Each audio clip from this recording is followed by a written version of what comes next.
We are back on the WHHI-TV Daily News. With me now is Brenda Shaw, and she is with the Lowcountry Food Bank. And, interesting, you've had an interesting year in 2024, so let's kind of do a little bit of a wrap-up of what happened last year and what we kind of think is going to be happening in 2025. Yeah, we had a record-breaking year in 2024. We ended up distributing over 45 million pounds of food, which was the most we've ever distributed. We kept 15.6 million pounds of food from going to waste through our retail rescue program with all of our wonderful retail partners. But we know heading into 2025 that there's a lot of grant money that we had that was, basically residual from COVID area money that we are not going to see in 2025. So as an organization, we're really looking at how we're going to be able to replenish those funds, how we're going to be able to still serve our neighbors in need, to the ability that we need to do that, because we know we're not going to have the resources this year. Well, that is a staggering number, just really a huge number. And I mean, congratulations, that's fantastic. And you did mention it's going to be difficult to match that in 2025, but I'm assuming the need obviously is the same or even greater because, as you mentioned before we started filming, food insecurity has also gone up. So what are some of the ways as a community we can help you step up to that number, and some things that you're trying to do to match that number again?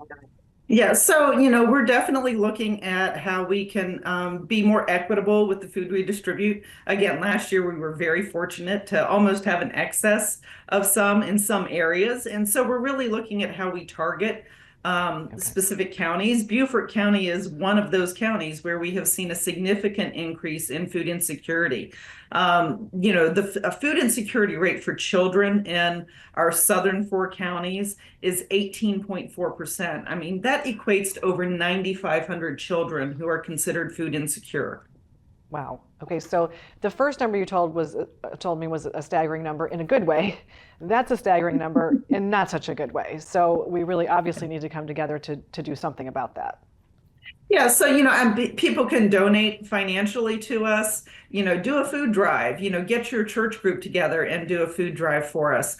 But also really look at your community and support some of our partner agencies as well. We do have a lot of partner agencies that are the frontline food pantries in places of worship, community centers, that are getting food to our neighbors in need, and they need support as well. And so, we are working, it's not just about Lowcountry Food Bank, it's about our partner agencies as well, because we know they are the frontline workers getting food to people who need it most. Right, absolutely.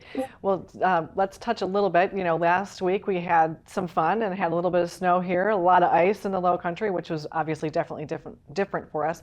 How did that affect your operations and getting food out during that time?